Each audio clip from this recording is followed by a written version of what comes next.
Okay, so thank you everybody.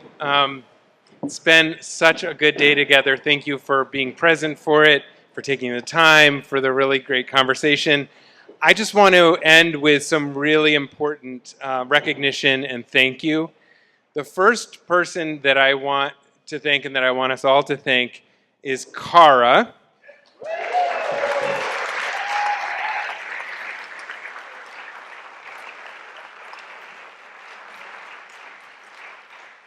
So, as many of you know, Cara was the main creative and organizing force behind this year's summit.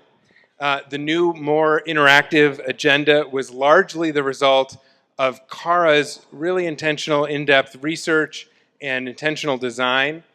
And beyond the vision, that's always the easy part, there was just also masterful organization, preparation, and management of this summit to give us all this time together by Cara. So thank you, Cara, again. And not just for this summit, but for everything that Cara does every day to support our network action teams, our network members, and for just generally being the glue that holds us together as a network. I also want to thank Lena and recognize Lena, both for her great presentations today and for so skillfully managing the development of our 2024 annual progress report for Vermont, which you saw many sneak previews of our graphs on the slides today. You can see them around the room, and we are really looking forward to sharing that full report with you once it's published in the next month. That is always a team effort on the staff. I think we had 50 reviewers this year, but Lena is responsible for project managing that. So if you like our annual progress report, give an extra special thank you to Lena.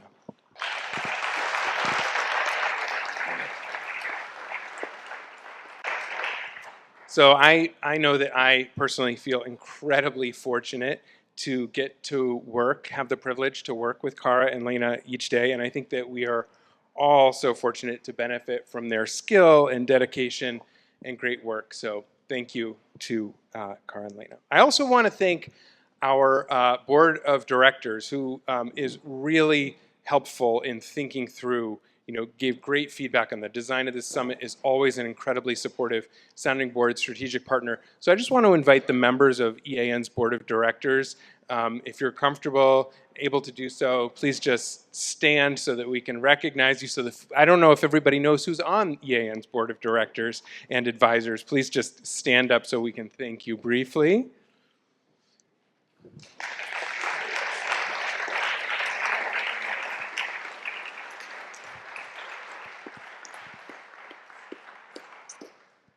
I want to really thank, this is the first time we've ever done this summit at Bolton Valley. I heard so many great comments throughout the day about really loving this space. So I want to thank Bolton Valley for hosting us, and to Eric and other folks who work here for all your assistance making this such a great event. Thank you, Eric.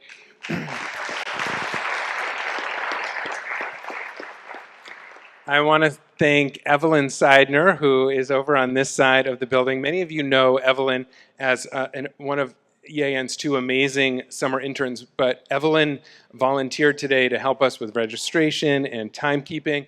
And as you heard earlier, we are so grateful that after her internship with EAN, Evelyn moved right into a staff position with Vermont Natural Resources Council. So we will get to keep collaborating and working with Evelyn. Thank you.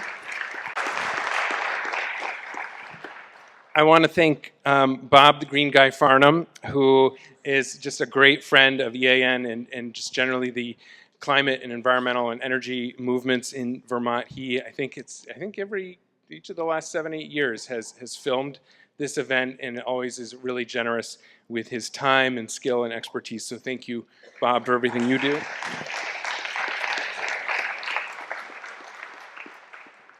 And I want to give an especially huge thank you to the generous sponsors who made today possible, including making it possible for those with financial need.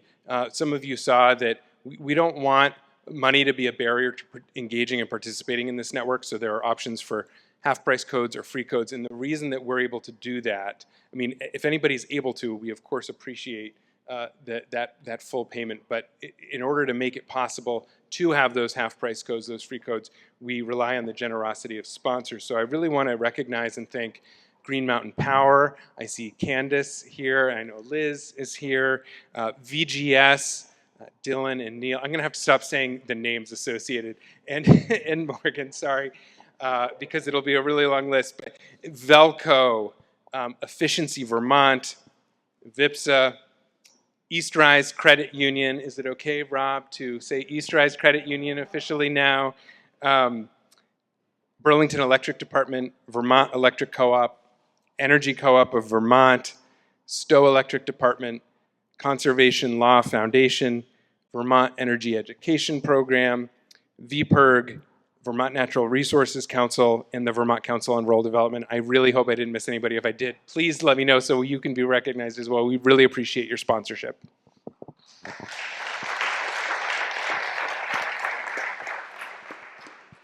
And of course, just thank you to all of you for giving your time, presence, and engagement today, especially those of you who stepped up and gave really great, really short presentations. I know that's a difficult task. And our fabulous keynote speaker, Dr. Kim Wolski, thank you.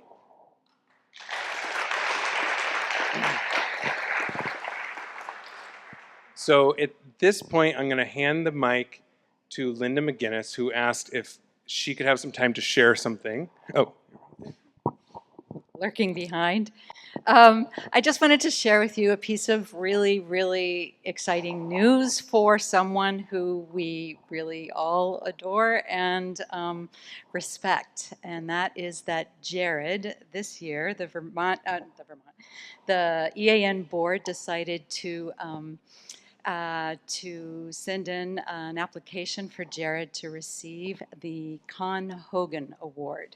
And for those of you who are not familiar with it, I'm going to read a little bit about it so that you know just why it was awarded to Jared among the largest group of applicants they've ever received. This is the last year they're going to award this particular award, and you'll see why Jared fits this particular award. Quoting from the Vermont Community Foundation's website, the award is a tribute to Con Hogan's life's work and commitment to public service. The prize is intended to encourage and reward leaders who share Con's vision of a better Vermont, one that places the highest value on the public good, who sees the responsibility for making that vision real, and who mentor emerging leaders. The awardee shows deep community involvement, generosity, enthusiasm, a collaborative approach, and a focus on data and measurable outcomes in their work. I personally can't think of anyone more deserving of this honor than Jared, and I just wanted to share that with all of you to congratulate Jared on having received this award.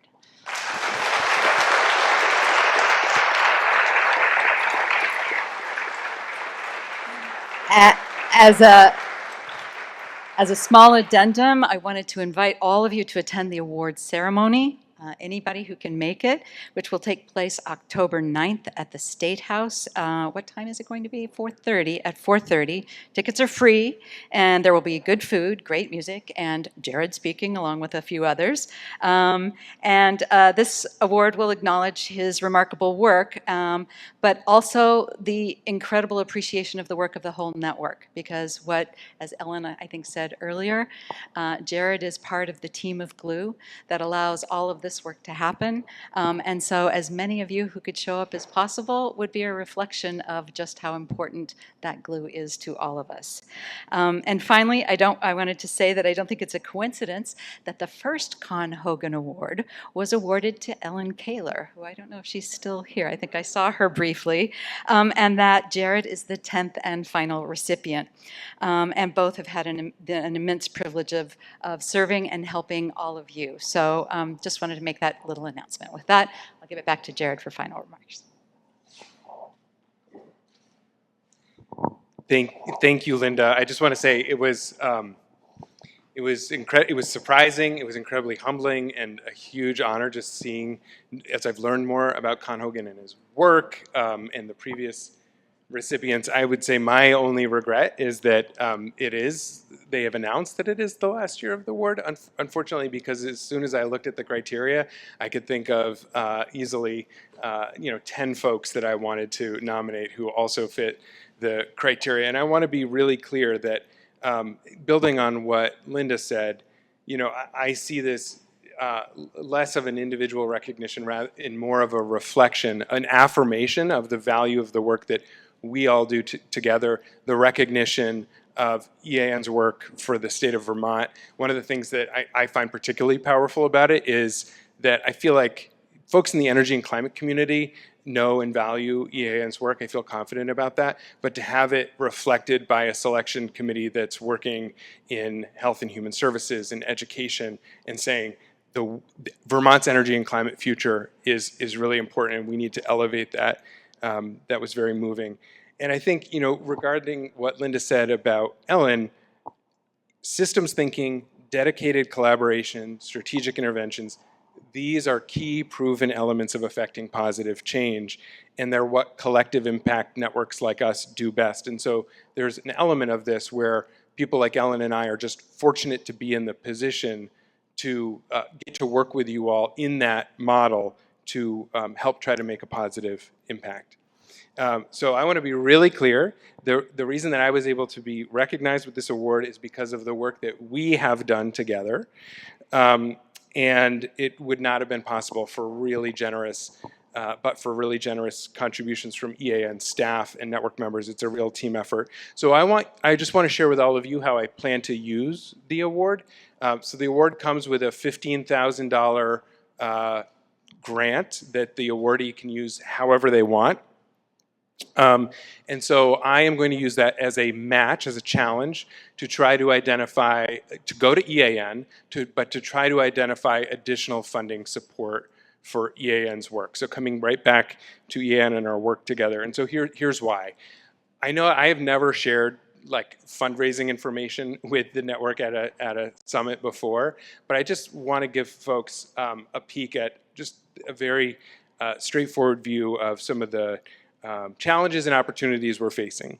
So over the past few years, 3 foundations or funds that were long-term funders of EAN's work closed: the John Merck Fund, the High Meadows Fund, and the Sustainable Future Fund.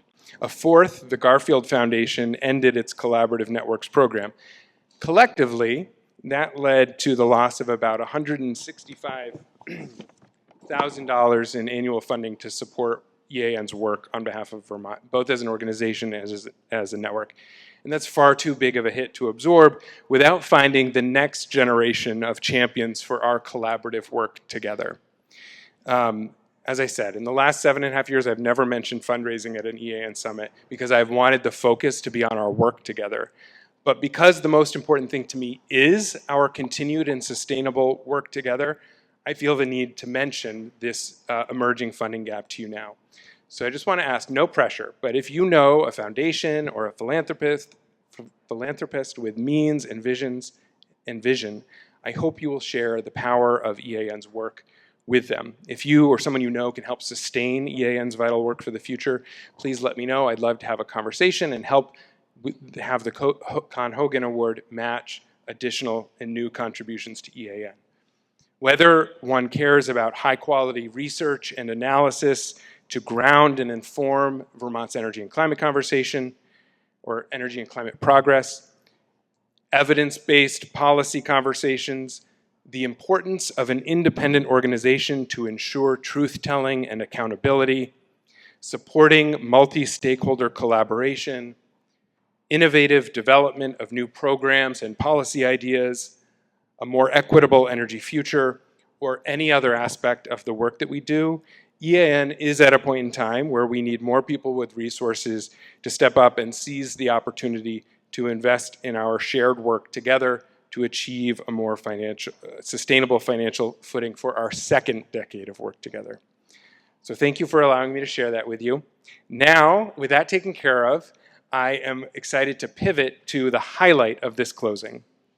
And that is that we're doing the world premiere. I do not attend film festivals, so I don't really know how this is supposed to be done, but this is the world premiere of the EAN video. Before we play it for you, I just want to do a few thank yous. We worked with the very talented Melissa Blackall of Wild Links Environmental Media, and she put this video together, and we filmed it. We had a great day of filming, generously hosted at the home of Lee Seddon. Some of you were there. You'll recognize yourselves and a lot of others. So we wanted to do this video to reflect the power of the work of this network back to you, and also as a way to introduce our work together as a network and as an organization to potential new network members, partners, and supporters. So soon you'll see this on the website. It'll be a shareable way to help introduce and share our story. But without further ado, here is the premiere of our video that was made.